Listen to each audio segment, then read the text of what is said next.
Good morning बच्चों। आज हम लोग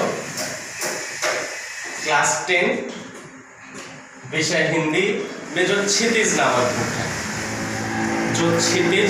नामक बुक है, जिसमें पहला अध्याय सूरदास जी का पद दिया है। क्या दिया है? सूरदास जी का पद दिया है। तो आज हम लोग सूरदास जी के पद को पढ़ेंगे और इसके भावार्थ को जानेंगे।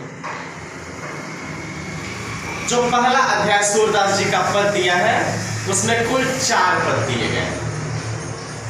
ठीक है, तो आइए हम एक एक करके इन चारों पदों को पढ़ते हैं और उनके भावार्थ को जानते हैं। तो यहाँ जो सूरदास जी के चारों पद हैं, यह सुर सागर के भ्रमर गीत से ये चारों पद क्या किए गए हैं? लिए गए हैं। ये चारों पद सुर सागर के भ्रमर गीत से लिए गए हैं। कृष्ण ने मथुरा जाने के बाद, श्री कृष्ण ने मथुरा जाने के बाद स्वयं न लौट करके उद्धव के जरिए, उद्धव के माध्यम से गोपियों के पास संदेश भेजा और उद्धव ने निर्गुण ब्रह्म एवं योग का उपदेश देकर के, उद्धव ने निर्गुण ब्रह्म एवं योग का उपदेश देकर के गोपियों की विरह वेदना को शांत करने का प्रयास किया। गोपियां ज्ञान मार्ग के बजाय प्रेम मार्ग को क्या करती थी? पसंद करती थी। गोपियां ज्ञान मार्ग के बजाय प्रेम मार्ग को पसंद करती थी। इसी कारण उन्हें उद्धव का शुष्क संदेश पसंद नहीं आया। तभी एक भौरा वहां आ पहुंचा और यहीं से भ्रमर गीत का क्या हुआ? प्रारंभ हुआ। गोपियों ने भ्रमर के माध्यम से, भ्रमर के बहाने उद्धव पर व्यंग्य बाण छोड़े, उद्धव पर व्यंग्य किए हैं। सूरदास जी का जो पहला पद है उसमें गोपियों ने उद्धव को व्यंग्य किया है, उद्धव पर व्यंग्य किया है। आइए हम पहला पद पढ़ते हैं। पहला पद क्या है?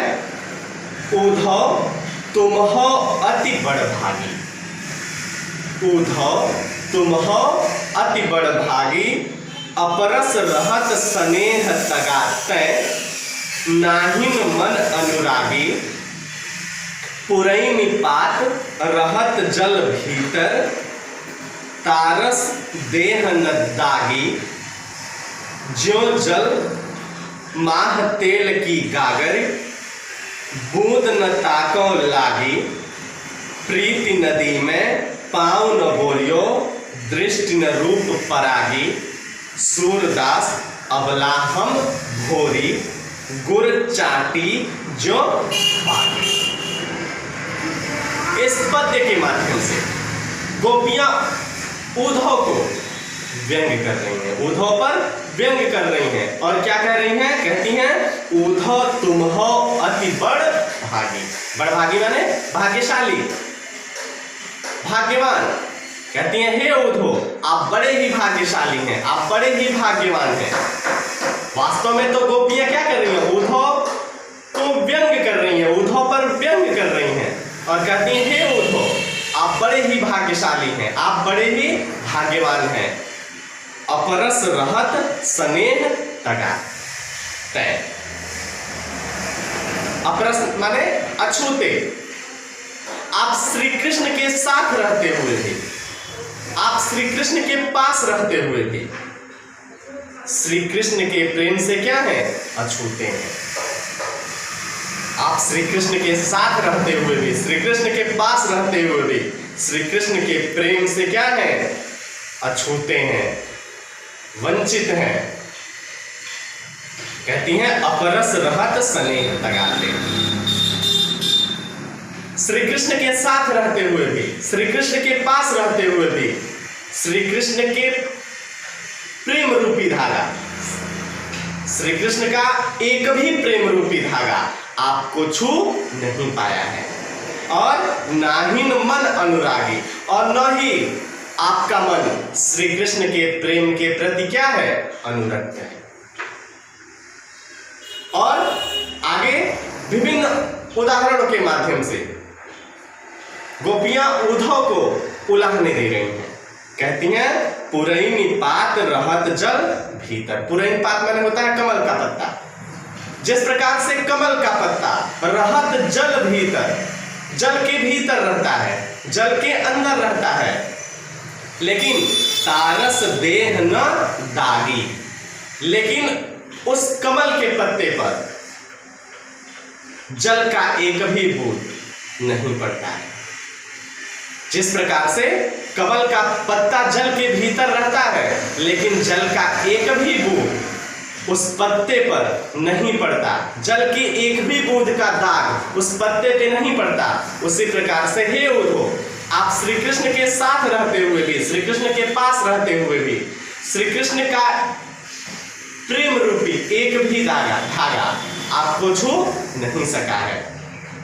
और क्या कहती हैं? कहती हैं ज्यों जलमाध तेल की गागर बूंद न ताको लागे। जिस प्रकार से, ज्यों माने जिस प्रकार से, जल माने पानी, माह माने में, तेल की गागर, जिस प्रकार से गागर माने गगरी, जिस प्रकार से तेल लगा हुआ जो गगरी है, यानी गागर माने जो गगरी है उस पे तेल लगा हो और उसे हम जल में रखें, जल में डुबोए, लेकिन बूंद न ताको लागी, लेकिन जल का एक भी बूंद उस पे क्या करता है, लगता नहीं है, टिकता नहीं है। जिस प्रकार से तेल लगे गगरी को हम जल में डुबोते हैं, लेकिन जल का एक भी बूंद उस गगरी पे नहीं टिकता है। उसी प्रकार आप श्री कृष्ण के पास रहते हुए भी श्री कृष्ण के प्रेम से क्या है, अछूते हैं। आगे क्या कहती हैं? कहती हैं प्रीति नदी में पाँव न बोरियो। कहती हैं हे उद्धव, आपने प्रेम रूपी नदी में, आपने श्री कृष्ण के प्रेम रूपी नदी में पाँव तक नहीं डुबोया है। स्नान करने की तो बात ही छोड़ दीजिए, आपने श्री कृष्ण के प्रेम रूपी नदी में पांव तक नहीं डुबोया है। और दृष्टि न रूप परागी, और आपकी जो दृष्टि है